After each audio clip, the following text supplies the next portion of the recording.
There was once a donkey who had spent all of his life carrying corn sacks to the mill for his master. But now he was getting old, and every sack seemed heavier, and every day seemed longer. I really should find some other profession, he thought. But how else could I possibly make a living? My only other talent is my voice. Aha, that's it, music. I will go to Bremen and become the town musician. So he set out for Bremen. And he had been walking for just a little while when he saw an old hound lying in the road, gasping and panting.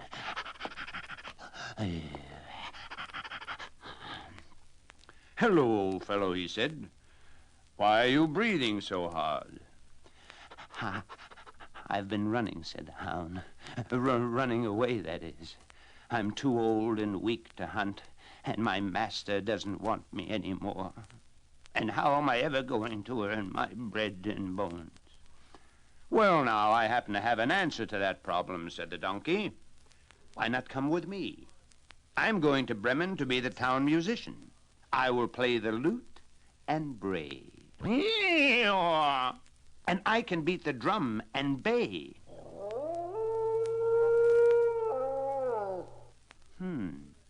Not bad. I will go with you. So the two musicians went on toward Bremen. They hadn't been long on the road when they met a cat sitting on the path. And his face was as long as a rainy week, and his whiskers were drooping and trembling. There, old shaver, said the donkey. Don't cry. Nothing can be that bad.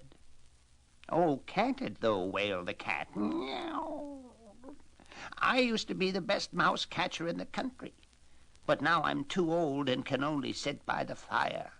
What am I to do? Where am I to go?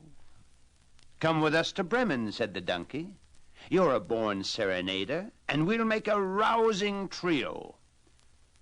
Who, me? Me? Me, meow? Well, perhaps it would work. Let's try it. So the trio continued on toward Bremen. Soon the animals came to a farmyard, and on the gate sat a rooster, crowing with all his might. Now that, said the donkey, is a truly magnificent crow. I am singing my heart out, said the rooster, while I still can. I have just heard the farmer's wife say that tomorrow I go into the soup kettle. This is my last crow, but it will be my best. How fine it is to meet a musician who takes pride in his work, said the donkey. But why stay here and make soup when you can come with us and make music? Happily, the rooster agreed, and the four friends went on together toward Bremen. When evening came, they decided to stop and look for a place to spend the night. The rooster flew to the top of a tree, and in a moment called down, "There's a light up ahead." They soon saw that the light came from a window in a house. The donkey tiptoed up to it and looked in.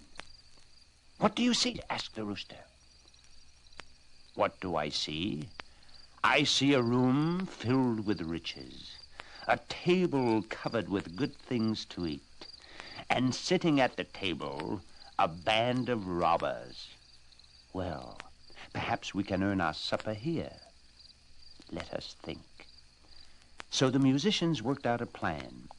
The donkey went back to the window and put his 4 feet up on the sill. The hound jumped up on the donkey's back, and the cat leaped up on the dog, and the rooster perched on the cat's head. Then the donkey rapped the sill with his hoof. At the very first note of the town musicians of Bremen, the robbers screamed in fright, leaped to their feet, and ran out into the forest. The 4 minstrels agreed that their performance had certainly earned them some supper, so they went into the house, sat down at the table, and ate as if they might never see another meal. Then they carefully put out the light, and each found the sleeping place that suited him best. The donkey stretched out on some straw in the backyard. The hound curled up behind the door. The cat lay on the hearth, and the rooster flew to the rafters of the roof. And soon they were all sound asleep.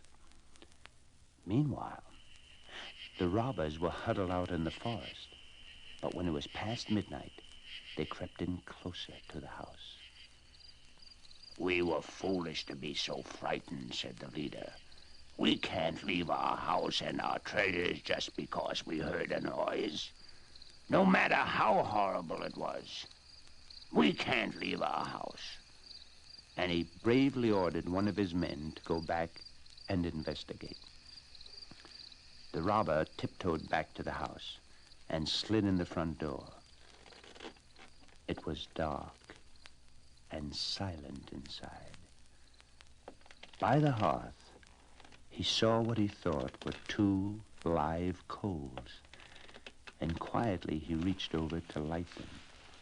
But suddenly, the coals were the glistening eyes of the cat, who flew into the robber's face, spitting and scratching.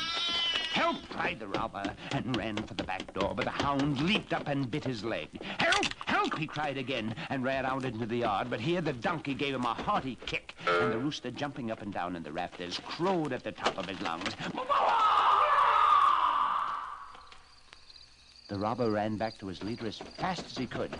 "There's a dreadful witch sitting on the hearth," he said, "and she spat at me and scratched me, and by the door stands a man with a knife, and he stabbed me, and in the yard lies a black monster, and he beat me with a club, and on the roof is the judge, and he roared, 'Caught the rascal, did you? We must never, never go back again.'" And they never did. But the house suited the 4 musicians so well that they never left it, not even to go to Bremen. And they lived there happily for all the rest of their lives.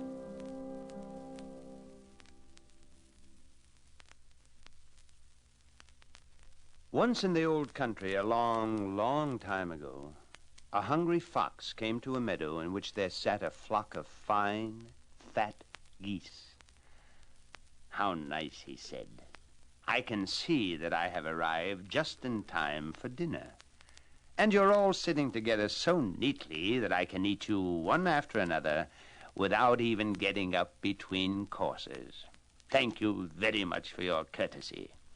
But one of the geese stepped forward and said, "As everybody knows, Mr. Fox, geese are slow and stupid, and foxes are quick and smart.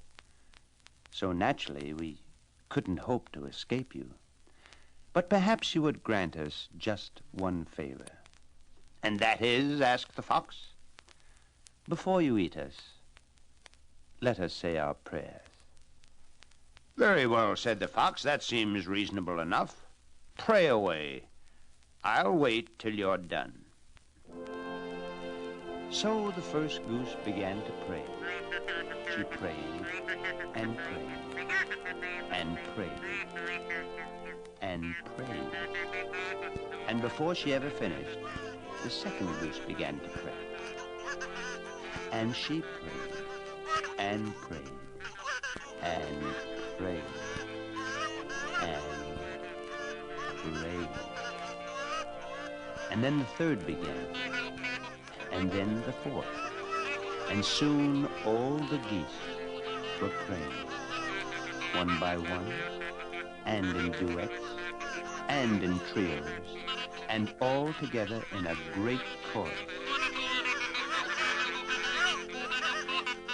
And then, one by one, again. When the geese have finished praying, I'll tell you the rest of the story. But until then, just like the fox, we'll simply have to wait.